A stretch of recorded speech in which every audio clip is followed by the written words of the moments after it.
So friends, अगर आपने इस वीडियो पे क्लिक किया है, इस वीडियो को देखना शुरू किया है, तो इसका मतलब है कि आप उस एरा में ज़रूर आपने एक्सपीरियंस किया है जिस एरा को हम कोविड-19 का एरा कहते थे। उस टाइम को हमने जिस तरह से एक्सपीरियंस किया है, हमारे पेरेंट्स ने तो 100% नहीं देखा था इस तरह का दौर कभी भी। हमारे शायद ग्रैंड पेरेंट्स ने भी इस तरह की चीज़ें नहीं देखी थी। सो ये एक बड़ा यूनिक किस्म का फिनोमेना था और उसको मैं कुछ चार्ट्स भी अभी आपको दिखाऊँगा, तो उसके अंदर आपको आइडिया भी होगा कि फाइनेंशियली वो कितना बड़ा इम्पैक्ट था कोविड-19 का। लेकिन उसके बाद कोविड-19 के बाद 2020 जब गुज़र गया, तो 2021 जब दुनिया खुलने लगी, तो उसके अंदर कुछ टर्म्स भी हमने देखना शुरू की, जिसके अंदर एक टर्म आई थी उस ज़माने में रिवेंज स्पेंडिंग की। उसी तरह से एक और टर्म आई थी रिवेंज ट्रैवलिंग की। ये दोनों टर्म्स क्यों आई थी? ये दोनों टर्म्स इसलिए आई थी कि जिस टाइम पर कोविड आया था, उस टाइम पर एक एम्बार्गो लग गया था लोगों की मूवमेंट के ऊपर। लोग खर्च भी नहीं कर पा रहे थे, लोगों के पास पैसे थे भी, तब भी खर्च नहीं कर पा रहे थे, क्योंकि वो किस चीज़ पे खर्च करते? बाहर तो निकल नहीं सकते थे। जब बाहर नहीं निकल सकते थे तो किसी को नए कपड़े पहन के किसको दिखाएँगे वो? इसी तरह से और बहुत सारी चीज़ें थी। बट उसके अंदर जब कोविड का इम्पैक्ट कम से कम होता गया और वर्ल्ड स्टार्टेड ओपनिंग, उस टाइम पर जिन लोगों ने पैसे बचाए थे, वो उस टाइम पर रिवेंज स्पेंडिंग की तरफ चले गए थे और रिवेंज ट्रैवलिंग की तरफ भी चले गए थे। जब लोग ट्रैवल नहीं कर पा रहे थे, उसके बाद जब उनको मौका मिला 1 साल, 2 साल बाद, तो वो रिवेंज ट्रैवलिंग की तरफ गए। ये बड़ा इंटरेस्टिंग चार्ट है, जो मैं अभी आपको दिखा रहा हूँ। इसके अंदर 1960 से लेकर अब तक की यूएस की जो पर्सनल सेविंग्स रेट है, वो इसके अंदर डिपिक्ट हुई हुई है। इसमें आप देखेंगे कि शुरू से ऑलमोस्ट 10% के करीब यूएस सेविंग्स रेट था। उसके बाद ये कम होना शुरू हुआ, यानी कि लोग पैसे सेव नहीं कर पा रहे थे। नीचे जाना शुरू हुआ 2005 के अंदर, बिल्कुल नीचे चला गया था और उसके बाद फिर थोड़ा सा ऊपर जाना शुरू हुआ और कोविड में एकदम से बहुत ज़्यादा हो गया। क्यों हो गया इस तरह से? क्योंकि लोगों के पास ऑप्शन ही नहीं था कहीं पर वो खर्च कर सकें पैसे, तो उनकी सेविंग्स बढ़नी शुरू हो गई थी। और जो यूएस की बात करें, वेस्टर्न कंट्रीज की बात करें, तो वहाँ पर वैसे भी मॉनेटरी स्टिमुलस काफ़ी थे, पैसे दे रही थी गवर्नमेंट और उसकी वजह से पैसे, जो लोग नॉर्मल अर्निंग्स कर रहे थे, उनको और पैसे भी मिल रहे थे और एवेन्यूज़ नहीं थे खर्च करने के, तो वहाँ पर सेविंग्स रेट्स बढ़ना शुरू हो गए और आप यहाँ पर चार्ट में देख सकते हैं किस तरह से सेविंग्स रेट बढ़े थे जब लॉकडाउन हो रहे थे। उसके बाद एरा आता है जिसके अंदर दुनिया खुलना शुरू होती है और उस वक़्त लोग रिवेंज स्पेंडिंग शुरू करते हैं और रिवेंज ट्रैवलिंग शुरू करते हैं, वहाँ पर लोग खर्च करना शुरू करते हैं। लेकिन उसके बाद लोगों को ये समझ में आ गया कि ये चीज़ ज़्यादा अरसे चल नहीं सकती, क्योंकि ये सस्टेनेबल नहीं है। आप हर सूरत में आपको एक बैलेंस लेकर आना होता है अपनी लाइफ के अंदर, और आपकी माइंडलेस स्पेंडिंग जस्ट बिकॉज़ आप रिवेंज ले रहे हैं कि आपकी ट्रैवलिंग रोक दी गई थी और आपको खर्च करने से रोक दिया गया था, वो चीज़ कॉन्स्टेंटली चल नहीं सकती। तो उसके बदले में लोगों ने नई एक टर्म लेकर आए, वो थी रिवेंज सेविंग्स की। अच्छा, उसी के अंदर एक और टर्म भी यूज़ होती है, रिवेंज इन्वेस्टिंग या रिवेंज ट्रेडिंग की। उसके बारे में मैं बाद में बात करूँगा, बट अभी मैं बात करता हूँ रिवेंज सेविंग की। अब रिवेंज सेविंग जो है, बेसिकली उसका मतलब ये था कि आपने बहुत खर्चा कर दिया। अब आपको ख्याल आ गया है कि आपने बहुत खर्चा कर दिया और अब आपको वापस जाना है और अपनी लाइफ को सेट करना है, क्योंकि जब आप खर्चा कर रहे हैं तो ऑफ कोर्स आपके पास उतने पैसे तो हैं नहीं जितने का आपने खर्चा बढ़ा लिया अपने। आपके पास जो थोड़ी बहुत सेविंग थी वो आपने अब खर्च कर दी है। सो अब आपके ख्याल में, अब आपके दिमाग में आया है कि अब मुझको सेव करना है। तो सेव करने का जो ये तरीका है, ये मेरे हिसाब से सही नहीं है, क्योंकि इसके अंदर रिवेंज का एस्पेक्ट आता है और जहाँ पर भी आप रिवेंज लेंगे किसी चीज़ से, अपना माइंड उस तरह से यूज़ नहीं कर रहे होंगे। इसकी बहुत सारी एग्जांपल हैं। अगर आप रिवेंज की बात करते हैं, मैं आपको एग्जांपल देता हूँ कि बहुत सारे लोग बचपन में किसी भी वजह से ऑफेंड हो लेट्स से हो गए हों किसी भी वजह से, किसी के साथ भी, और उसको वो पर्सनल ले लें और पर्सनल लेते हुए चाहें उस चीज़ को वो पॉजिटिवली करें। जब वो एक चीज़ को परस्यू कर रहे होंगे उस रिवेंज के अंदर, तो अगर आइदर वो पॉजिटिव हो, आइदर वो नेगेटिव हो, जिस चीज़ के लिए वो परस्यू करना शुरू करें उसकी, क्योंकि उनके पास कोई एज सच पर्पस नहीं होगा, सिर्फ और सिर्फ पर्पस ये होगा कि मुझे उस बंदे ने मुझसे ये कहा था, अब मुझको पैसे कमा के दिखाने हैं। उस बंदे ने मुझे ये कहा था, अब मुझे अपनी बॉडी बिल्ड करनी है। सो इस तरह की अगर आपकी साइकी हो जाएगी कि सिर्फ एक पर्सन को टारगेट करके आप अपनी डायरेक्शन सेट कर रहे होंगे अपनी लाइफ की, तो वो सस्टेनेबल नहीं होती है। सो इसीलिए मैं कहता हूँ कि रिवेंज इन्वेस्टिंग या रिवेंज जो सेविंग है, वो एक सस्टेनेबल एक्ट नहीं है। इसकी एग्जांपल ले लें, जिस तरह से आप अगर शुरू करते हैं ना जिम, या आप शुरू करें, कोशिश करें कि अपनी डाइट इंप्रूव करें, अपनी बॉडी को फिट रखें और वो चीज़ एक बर्स्ट के अंदर करें। आप किसी से इंस्पायर होके कुछ टाइम के लिए करें, या आप कहें नहीं, मुझे किसी ने अंगूठा कह दिया है, अब मैं हर सूरत में अपनी बॉडी को फिट करूँगा। सो कभी-कभी तो वो एक अच्छी चीज़ होती है और लोग उसके अंदर सक्सेसफुल हो जाते हैं, बट ज़्यादातर I have seen that this is not sustainable. इसी तरह की बहुत सारी एग्जांपल्स और मौजूद हैं हैं, जिसके बारे में अभी हम इस वीडियो में आगे भी बात करेंगे। अब ये वीडियो बनाने का मकसद मेरे दिमाग में क्यों आया था? क्योंकि मैं अपने ऑफ़िस के अंदर था, तो मुझे एक साहब आए, वो कहते हैं, "यार देखें, ये मेरा ट्रेडिंग के अंदर नुकसान हुआ है बट $10,000 का। मुझको अब हर सूरत में ये जो नुकसान है, इसको मुझे इक्वल करना है या इससे ऊपर जाना है?" तो मैंने कहा, "ये देखें, आपने एक बहुत बड़ा एक गलत चैलेंज ले लिया अपने पास। अच्छा चैलेंज होता ना, तो मैं उसको कहता कि बिल्कुल आप परस्यू करें। ज जो आपने चैलेंज लिया है, इसको कहते हैं रिवेंज ट्रेडिंग। जैसे अगर आपका कोई नुकसान हो गया ट्रेडिंग के अंदर, स्टॉक्स ट्रेडिंग कर रहे थे वो, डे ट्रेडिंग कर रहे थे, उसके अंदर उनका तकरीबन $10,000 का नुकसान हुआ था। अब उन्होंने कहा, नहीं, ये मुझे पैसे वापस चाहिए, और पैसे कैसे वापस चाहिए? दोबारा ट्रेड करूँगा मैं, और दोबारा से ये पैसे मैं बनाऊँगा, और खुद आई एम 100% श्योर कि मैं अब इस इन पैसों को रिकवर कर सकता हूँ। ये वही माइंडसेट है जब आपके पैसे गैम्बलिंग में आप खोते हैं, लेट्स से गैम्बलिंग के अंदर you lose the money, then you say that okay, no, I will do it again. मैं दोबारा से गैम्बल करूँगा और वो पैसे दोबारा से रिकवर करूँगा। और ये एक विशियस साइकिल है, जिसके अंदर आप कभी भी कामयाब नहीं होते। सो इसी वजह से मैं कहता हूँ कि रिवेंज की बेसिस के ऊपर, चाहे आप सेविंग्स कर रहे हो, चाहे आप इन्वेस्टिंग कर रहे हो, चाहे आप ट्रेडिंग कर रहे हो, ये सारी चीज़ें सस्टेनेबल नहीं होंगी। So for this reason I would always ask people to have some kind of purpose in their life. यानी कि अब जैसे मुझसे कोई पूछे कि भाई पैसे कमाने का क्या पर्पस है, मेरे लिए मेरा एक छोटा सा लेवल है। मैं कहूँगा कि यार मैं अपनी जॉब छोड़ दूँ, तो मेरी लाइफ उसी तरह से चलती रहे या उससे बेहतर चल जाए, अगर मैं अपनी जॉब छोड़ के मैं अपना जो भी काम कर रहा हूँ, और जब जो मेरी पैसिव इन्वेस्टमेंट्स हैं उससे जो मुझे रिटर्न्स आ रहे हैं, वो मुझे मुझे जॉब पे डिपेंडेंट नहीं रहना। तो ये मेरा एक बहुत छोटा सा एक टारगेट है। और बहुत सारे लोगों के लिए ये टारगेट कुछ भी नहीं होगा। जो लोग बिज़नेस कर रहे हैं इस वक़्त, उनके लिए ये target it doesn't make sense at all.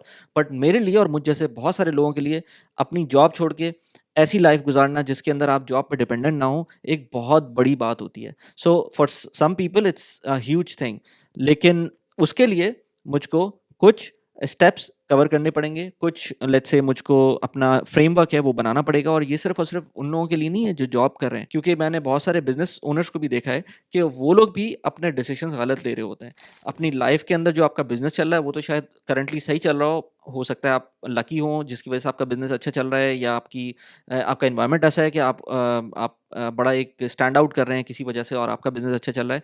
But ज़रा-सा कुछ आगे-पीछे होता है और उस बिज़नेस के अंदर प्रॉब्लम होती है, तो you are just hanging in between. बहुत सारे ऐसे मैंने बिज़नेसमैन देखे हैं जिनके पास डाइवर्सिफिकेशन नहीं होती है, वो अपने एक बिज़नेस के ऊपर काम चला रहे होते हैं, और जब वो बिज़नेस के अंदर कोई डिसरप्शन आती है किसी भी तरह की, उसके बाद वो बहुत ज़्यादा परेशानी में आ जाते हैं और वो उसको नहीं हैंडल कर पाते। सो उसके लिए मेरे पास कुछ स्टेप्स हैं या कुछ फ्रेमवर्क हैं, जिसके बारे में मैं अभी बात करूँगा। So one thing is for sure, these steps do not require you to have anything in your mind regarding revenge. Revenge को बिल्कुल अपने दिमाग से निकाल देना है। सो पहला पॉइंट क्या है? पहला पॉइंट ये है, अगर फाइनेंशियल इंडिपेंडेंस चाहिए आपको, चाहे आप जॉब कर रहे हो, चाहे आप बिज़नेस कर रहे हो, सबसे पहले इंपॉर्टेंट चीज़ ये होती है कि आपके पास इमरजेंसी फंड होना चाहिए। तो accumulation of emergency fund is really important. तो अगर आप यूएई जैसी जगह पर हैं, एक्सपैट हैं, या कहीं और दुनिया में रहते हैं, तो आपके पास इमरजेंसी फंड कितना होना चाहिए? यूएई में रहते हैं तो मैं कहता हूँ हमेशा 6 टू 12 मंथ्स का इमरजेंसी फंड होना चाहिए। मैंने अपने एक फ्रेंड को एक एक रीसेंट वीडियो में बात भी की थी उनसे, तो उन्होंने मुझसे कहा था कि यार मेरे पास 3 महीने का इमरजेंसी फंड है, अब मैं इन्वेस्टिंग करना चाहता हूँ। तो मैं उनको बोला था मैंने, और ये बात सही निकली थी क्योंकि इवेंचुअली उनकी फिर जॉब का प्रॉब्लम हो गया था। सो मैंने उनसे कहा था, देखा आपने अगर इन्वेस्टमेंट की होती और अगर इन्वेस्टमेंट नीचे गई हुई होती, तो आपके पास कोई इमरजेंसी फंड ऐसा नहीं होता। तो अभी जो आपके पास रनवे आया है 6 टू 12 मंथ्स का, वो नहीं होता। सो मेक श्योर कि आपके पास 6 टू 12 मंथ्स का रनवे हो, चाहे आप जॉब कर रहे हो, चाहे आप बिज़नेस कर रहे हो। 6 टू 12 मंथ्स का रनवे का मतलब ये है कि आपके जो एक्सपेंसेस हैं एवरी मंथ, वो जो भी आपकी फिगर आ रही है उसको मल्टीप्लाई कर दें आइदर 6 और something in between, 6 to 12 months की वैल्यू से मल्टीप्लाई कर दें। लेट्स से 10,000 दिरहम्स की आपकी मंथ की एक्सपेंसेस हैं, तो मल्टीप्लाई बाय आइदर 6 और 12, तो अराउंड 60 टू 120,000 दिरहम्स के करीब वो चीज़ बनेगी। और वो आपके पास सेव होना चाहिए कहीं किसी ऐसी जगह पर जो थोड़ा बहुत आपको रिटर्न भी दे रहा हो, but that investment whatever you are doing for emergency fund should be very very safe. दूसरे पॉइंट के ऊपर आता है ट्रैक एंड ट्रेस का सिस्टम। ट्रैक एंड ट्रेस का सिस्टम इवन बजटिंग से ज़्यादा इंपॉर्टेंट है। अगर आपने अपनी लाइफ अभी स्टार्ट की है फाइनेंशियल इंप्रूवमेंट के लिए, तो आपको लाजमी ट्रैक एंड ट्रेस की तरफ जाना चाहिए rather than going towards budgeting. Budgeting is not easy, budgeting is very hard to stick by. So again इसके अंदर कुछ रिवेंज का पार्ट भी आ जाता है। So I would always let's say lean towards things which can make your life easy, और उसके अंदर आपका कोई सिस्टम बन सके। तो track and trace is something which is very important. आप जो भी खर्चा कर रहे हैं, आपको पता होना चाहिए कि कहाँ जा रहा है। इवन अगर आप शुरू में प्रॉब्लम में हैं, तो आपके जो पार्किंग के 2 दिरहम या 4 दिरहम लग रहे हैं, वो भी आपके एक्सपेंसेस के अंदर आने चाहिए और वो शीट में रिफ्लेक्ट होना चाहिए। मेरे पास गूगल शीट का एक बहुत सिंपल सा फ़ॉर्मूला है जिसके थ्रू मैं यूज़ करता हूँ अपनी tracking and tracing. Google sheet मेरे पास एक सेव होती है और जब भी मैं कहीं भी होता हूँ, मैं सिर्फ़ उसके अंदर डेट और एक्सपेंस और उसका छोटी-सी डिस्क्रिप्शन लिख देता हूँ। अगर मैं कहीं लेट्स से शॉपिंग सेंटर में ग्रोसरी कर रहा हूँ, तो वहाँ पर मैं लिख देता हूँ। So that helps me to keep a track और महीने के एंड के ऊपर मैं इस शीट को कंपाइल करता हूँ और मुझे पता होता है मेरी इनकम और उसी के अंदर मेरी इनकम लेवल्स भी होते हैं, क्योंकि बहुत सारे लोगों के पास मल्टीपल सोर्स ऑफ इनकम्स होती हैं, चाहे पैसिव इनकम हो, चाहे वो एक्टिव इनकम हो। जैसे मेरे पास यूट्यूब है और मल्टीपल और चीज़ें हैं, प्लस सैलरी है, प्लस मेरी पैसिव इनकम्स है। एक ही शीट के अंदर वो सारी चीज़ें इनकम और एक्सपेंसेस के कॉलम है और उसके अंदर डिटेल्स हैं और महीने के एंड के ऊपर मैं उसको थोड़ा सा कंसाइल कर लेता हूँ। हाफ एन आवर मुझको लगता है और जब मुझको पिछले मैं 3 साल का डेटा देखूँ तो मेरे पास बहुत ज़बरदस्त किस्म का डेटा है। उसकी एग्जांपल मैं एक देता हूँ कि अभी कुछ दिनों पहले मुझे एक दोस्त कह रहे थे कि यार मैंने अभी टेस्ला ली है और टेस्ला की जो मुझे बहुत फ़ायदा हो रहा है टेस्ला से। मैंने कहा क्या फ़ायदा हो रहा है? आपकी आपकी मुझे ये बताएँ कि आपकी मंथ की राइड कितनी थी? कितनी गाड़ी चलाते थे आप महीने की? तो कहते थे मुझे याद नहीं है लेकिन लेट्स से 2000 किलोमीटर्स। तो मैंने कहा 2000 किलोमीटर्स मंथ की आप चला रहे हैं ना, तो मेरे पास कैलकुलेशन मौजूद है। मेरी गाड़ी 1500 किलोमीटर चलती है महीने की और मुझे ये पता है कि 2000 किलोमीटर 2500 किलोमीटर्स मैंने खुद कैलकुलेशन की है। इसके ऊपर इवन आपके घर पे भी चार्जर लगाओ ना, तब भी आप ब्रेक इवन पे नहीं आते। आप it it doesn't make sense for you to buy an electric car, because electric car की अगर वो महँगी है, अगर आप नॉर्मल प्राइस पड़ रही है दोनों कार्स की, यानी कि आप पेट्रोल कार ले रहे हैं और इलेक्ट्रिक कार ले रहे हैं और दोनों की सेम प्राइस है, फिर एक अलग सीन है। लेकिन उन्होंने तो अपनी गाड़ी अपग्रेड की थी जस्ट बिकॉज़ उनको इलेक्ट्रिसिटी पे सेविंग मिल रही थी और पेट्रोल का खर्चा कम हो रहा था। क्यों? क्योंकि उनकी रनिंग ज़्यादा नहीं है। अभी देख लें आप टैक्सीज़ के अंदर कितनी आपको यहाँ पर मैं अभी कहीं 1-2 कंट्रीज़ हम लोग घूम के आए थे, हर जगह पर मुझको इलेक्ट्रिक कार्स टैक्सीज़ के अंदर, उबर के अंदर, करीम के अंदर नज़र आ रही हैं। यहाँ पर भी यूएई के अंदर आपको नज़र आएँगी टैक्सीज़ के अंदर इस तरह की ट्रांसपोर्ट के अंदर इलेक्ट्रिक कार्स नज़र आएँगी। क्यों? क्योंकि उनका रनिंग बहुत ज़्यादा है। तो अगर आपके पास ये डेटा ही नहीं होगा कि आपकी गाड़ी ने कितना रन किया, कितना आपका पेट्रोल का एक्सपेंस था, कितना मेंटेनेंस लगी उसके अंदर, कितना सालिक का एक्सपेंस था, कितना पार्किंग का एक्सपेंस था, ये सारा डेटा नहीं होगा तो आप ये चीज़ डिसाइड नहीं कर सकते कि आपके ट्रांसपोर्टेशन एक्सपेंसेस के अंदर पेट्रोल का और गाड़ी की मेंटेनेंस का जो कंपोनेंट है, does it way towards buying you N electric car और आपकी नॉर्मल गाड़ी ही चलेगी सही, कोई इसमें मसला नहीं है। So that's why track and trace is very important. इसके अलावा भी बहुत सारी एग्जांपल्स हैं जिसमें बात कर सकते हैं, लंबी हो जाएगी बात तो इसलिए मैं इसको कट शॉर्ट कर रहा हूँ। सो it is important again number 3 point के ऊपर लाइफ़स्टाइल इन्फ्लेशन को अपना कम से कम रखना है, क्योंकि लाइफ़स्टाइल इन्फ्लेशन जब भी मैं देखता हूँ कि लोगों की ज़रा-सी सैलरी बढ़ती है, अगर लेट्स से 10% की रेज़ है तो वो 20% अपने पैसे बढ़ा लेते हैं, अपने एक्सपेंसेस बढ़ा लेते हैं। अब चाहे वो नीड की फॉर्म में हो या वांट की फॉर्म के अंदर हो, नीड एंड वांट के अंदर भी एक थिन लाइन होती है। कुछ लोग सेम उसी चीज़ को नीड कह रहे होते हैं, जबकि कुछ लोग उसी चीज़ को वांट की कैटेगरी के अंदर डालते हैं। नीड वो चीज़ है जो आपकी फिक्स एक्सपेंसेस हैं। जैसे आपका रेंट हो गया, बच्चों की स्कूलिंग फी स्कूल हो गया, या लेट्स से आपकी जो यूटिलिटी के एक्सपेंस हो गए, इस तरह की चीज़ें जो हैं वो आपकी नीड के अंदर आती हैं। बट नीड के अंदर भी अब हो सकता है आपने बच्चों के स्कूल्स बहुत ही एक्सपेंसिव करके करवा ली हों। नीड तो है वो आपकी, बट आपने उसके अंदर जो आप का लेवल है नीड का, उससे काफ़ी ऊपर जाकर आपने उनकी हाई फीस पे कर रहे हैं बच्चों की स्कूलिंग की। सिमिलरली आपकी ट्रांसपोर्टेशन नीड है, बट आपने गाड़ी, आपके पास कोरोला की गुंजाइश थी या लेट्स से आपने कोरोला की आपकी वैल्यू के अंदर काम हो जाता है, उसकी जगह आपने फॉर सम रीज़न टेस्ला ले ली, जस्ट बिकॉज़ आपकी पेट्रोल की बचत हो रही थी। तो वहाँ पर नंबर 2 भी जिसमें आपने ट्रैक एंड ट्रेस नहीं किया था, और यहाँ पर नंबर 3 जिसके अंदर आपने लाइफ़स्टाइल इन्फ्लेशन की, आपके पैसे बढ़े, आपने कोरोला से उसको टेस्ला पे अपग्रेड कर लिया जस्ट बिकॉज़ आपकी इनकम में थोड़ी-सी इंप्रूवमेंट आ गई थी। सो लाइफ़स्टाइल इन्फ्लेशन नहीं करनी चाहिए। बहुत सारी अगेन एग्ज़ाम्पल हैं, I am just giving you a summary of those things that are on top of my mind. इसी तरह से नंबर 4th पॉइंट के ऊपर लाज़मी 100% आपको साइड हसल्स के अंदर जाना चाहिए। अब साइड हसल्स, बहुत सारे लोग कहते हैं नहीं यार साइड हसल्स नहीं करनी चाहिए, क्योंकि उसके अंदर आपकी जो मेन जॉब है उसी को आपको मेन फोकस करके उसी से पैसे ज़्यादा बनाने चाहिए। अगर आप कर सकते हैं तो वेल एंड गुड, बट मैंने देखा है बहुत सारे लोग अपनी जॉब्स के अंदर एक सीलिंग को टच कर चुके होते हैं और उसके बाद उनको कोई और चीज़ नज़र नहीं आ रही होती। उस केस के अंदर लाज़मी आपको साइड हसल करके ही कोई नया एवेन्यू नज़र आता है, और बहुत सारे केसेस के अंदर साइड हसल आप कितनी भी अच्छी जॉब कर रहे हो, जब आप नई चीज़ एक्सप्लोर नहीं करेंगे तो आपको लगेगा यही दुनिया है और यही सब कुछ है। सो साइड हसल्स करें। मैंने अभी रिसेंटली एक पॉडकास्ट की थी शारिक और हसन के साथ। इनफैक्ट मैंने एक क्लाउड किचन उनका जो उनके अपने जो क्लाउड किचन हैं उनके अंदर मैंने अलग से वीडियो भी बनाई है, पॉडकास्ट भी की है, वीडियो भी बनाई है। आई डोंट नो कि वीडियो इस वीडियो को अपलोड करने से पहले आएगी, बाद में आएगी, बट एक अलग से वीडियो भी बनी हुई है, पॉडकास्ट भी की हुई है। How you can start something of a cloud kitchen sort of active और पैसिव इनकम, ये दोनों आई मीन एक्टिव और पैसिव एक हसल की बात कर लें तो ये दोनों केसेस के अंदर हो सकता है। तो ये तो एक एग्जांपल है। इसी तरह से यूट्यूब चैनल जो मेरा ये चल रहा है, आप रियल एस्टेट के अंदर बहुत सारे काम कर सकते हैं। अगेन ये चीज़ इंपॉर्टेंट है कि आप कोई ना कोई साइड हसल करें। शुरू में शायद पैसिव रखें उसको, बट बाद में थोड़ा-सा और इम्प्रूव कर सकते हैं, तो अपने जो एक्स्ट्रा टाइम है वो अपनी साइड हसल्स को दें। ये एक बहुत इंपॉर्टेंट चीज़ है अगर आप फाइनेंशियली इंडिपेंडेंट होना चाहते हैं। इससे आपकी मल्टीपल सोर्स ऑफ इनकम भी, मल्टीपल स्ट्रीम्स ऑफ इनकम भी बनना शुरू होती हैं। So it is important. Then comes a very topic which all this my all YouTube channel is standing on, which is about investing. So आप जो भी पैसे कमा रहे हैं उनको apart from your emergency fund, apart from your short term expenses, let's say 1 2 3 years के जो एक्सपेंसेस हैं, उनके अलावा जितने भी आपके पास पैसे बचते हैं उनको इन्वेस्टेड होना चाहिए। कहाँ इन्वेस्टेड होना चाहिए? चाहे वो स्टॉक मार्केट हो, चाहे वो रियल एस्टेट हो, किसी भी किस्म के आपके इन्वेस्टमेंट्स के अंदर वो पैसे इन्वेस्टेड होने चाहिए।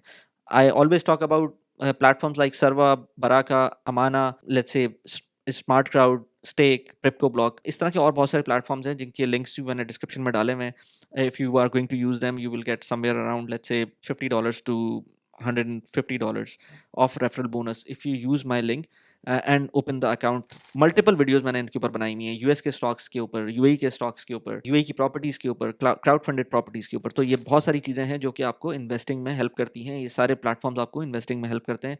Do check all of them out. मैंने कुछ वीडियोस का लिंक भी लगा दिए हैं। सो इस इन्वेस्टिंग इज़ वेरी इंपॉर्टेंट। अगर 8% के ऊपर ग्रो करती है आपकी वेल्थ, तो आप अगले 10 साल के अंदर उस पोजीशन पे होंगे जिसका आपने सोचा हुआ भी नहीं था, अगर आप हर महीने थोड़ा-थोड़ा इन्वेस्ट करते हुए चलते हैं। और ये 8% का जो रिटर्न है, ये एक एवरेज रिटर्न है किसी भी अच्छी लेट्स से ईटीएफ के अंदर, जो स्टॉक मार्केट के अंदर ईटीएफ्स होते हैं, उसके अंदर, या इवन प्रॉपर्टीज़ के अंदर भी 7 से 8% का रिटर्न मिल जाता है। तो अगर आप इन्वेस्टमेंट करते रहते हैं, कॉन्स्टेंटली करते रहते हैं, तो आपको जनरली स्पीकिंग आपको अच्छे रिजल्ट्स मिलते हैं, अनलेस एंड अनटिल आप कोई रिवेंज ट्रेडिंग या रिवेंज इन्वेस्टिंग ना करते हैं। उसके बारे में भी बात करते हैं। अच्छा, इसके बाद आपको एक और इम्पॉर्टेंट चीज़ ये कि नंबर 6 पॉइंट के ऊपर आपको एक्टिव और पैसिव इन्वेस्टमेंट के बारे में पता होना चाहिए। इन दोनों का डिफरेंस पता होना चाहिए। इनके रिटर्न्स की जो क्वांटम है वो पता होना चाहिए। अब बहुत सारे बिजनेसमैन होते हैं, उनसे मेरी बात होती है, तो वो कहते हैं कि आप तो यार 8% के रिटर्न्स की बात कर रहे हैं, 9% के रिटर्न्स की बात कर रहे हैं, और हमारे तो बिजनेस के अंदर लेट्स से हर दूसरे महीने के अंदर हम जितने पैसे लगा रहे हैं उनको डबल कर सकते हैं।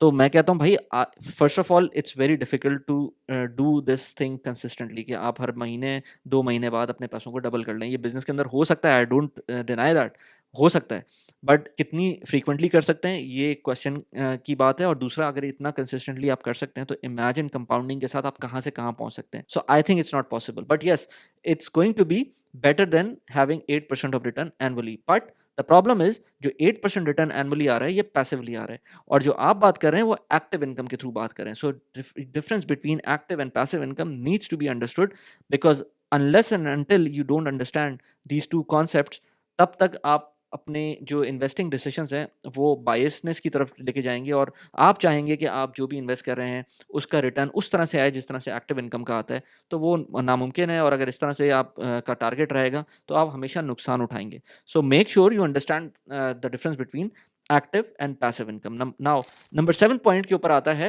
रिवेंज इन्वेस्टिंग की तरफ ना जाएं। एज आई सेड बिफोर कि मेरा एक कोलीग था ऑफिस के अंदर जिसने रिवेंज इन्वेस्टिंग और रिवेंज ट्रेडिंग के बारे में मुझसे बात की, और मैंने उसको सख्ती से मना किया था कि यार देखो, you are not doing the right way, और rather you are not going the right way, क्योंकि आप ये सोच रहे हैं कि आपकी जो आपने नुकसान ले लिया है, अब रिवेंज आप लेंगे और आप उसी के थ्रू पैसे बनाएंगे, और उसी के थ्रू वो उस अपने नुकसान को ज़ीरो करेंगे, नेगेटिव से ज़ीरो पे लेके जाएंगे और पॉजिटिव पे लेके जाएंगे। इसमें आप फर्दर नेगेटिव जा सकते हैं। अगर आपने $10,000 का नुकसान कर दिया, तो हो सकता है जो आपकी स्ट्रैटेजी है वो आपको -$20,000 पे लेके चला जाए। तो rather than going in this revenge mentality, आपको एक सिंपल सा इन्वेस्टमेंट, अब आपने जो हो गया वो हो गया, और उसके बाद अब आपको इस पूरे थॉट प्रोसेस को, इस पूरे फ्रेमवर्क को लेके आना है, जिसमें इमरजेंसी फंड की बात करता हूँ मैं, ट्रैक एंड ट्रेस की बात करता हूँ, लाइफस्टाइल इन्फ्लेशन को ना बढ़ाने की बात होती है, साइड हसल्स को इम्प्रूव करने की बात होती है, और साइड हसल्स इंक्रीज करने की बात होती है, इन्वेस्टिंग की बात होती है, ट्रेडिंग की बात नहीं होती, इन्वेस्टिंग की बात होती है। अंडरस्टैंडिंग होनी चाहिए बिजनेसेस की, एक्टिव की, पैसिव की, किस तरह से इन्वेस्टमेंट्स होती हैं। इन चीज़ों की बात जब सारी चीज़ें समझ में आ जाएंगी, तो आपको समझ में आएगा कि you don't have to go towards this revenge investing या रिवेंज ट्रेडिंग। ये बहुत ही ज़्यादा खतरनाक चीज़ है। तो so this is my framework to avoid the revenge saving और रिवेंज इन्वेस्टिंग, या किसी किस्म का भी रिवेंज लेने से मैं बचत मेरी होती है अगर मैं इस तरह की फ्रेमवर्क्स बना के काम करता हूँ। मैं मल्टीपल वीडियोज़ बनाते रहता हूँ इस चैनल के ऊपर, मल्टीपल टॉपिक्स के ऊपर, जिस तरह से जिसमें रियल एस्टेट हो गई, लेट्स से प्रॉपर्टीज़ हो गई, immigration, relocation, how to get the golden visa, और इस तरह की चीज़ें जो यूएई की एक्सपैट्स के लिए बहुत इंपॉर्टेंट होती हैं, उनके बारे में बात करते हैं। अभी रिसेंटली मैंने, एज़ आई सेड बिफोर, कि एक क्लाउड किचन के ऊपर एक पॉडकास्ट की थी, उसका लिंक मैंने यहाँ पर लगा दिया, उसको जाके देख सकते हैं। इसके अलावा सर्वा एक बहुत अच्छा प्लेटफॉर्म है जिसके ऊपर अगर आप साइन अप करते हैं मेरे रेफरल लिंक से, तो आपको 125 का रेफरल बोनस मिल सकता है। यहाँ पर उस वीडियो का भी लिंक लगा दिया जो रिसेंट मैंने सर्वा पे वीडियो की थी। कैसी लगी वीडियो प्लीज़ मुझे बताएगा। Thanks for watching the video. Bye bye.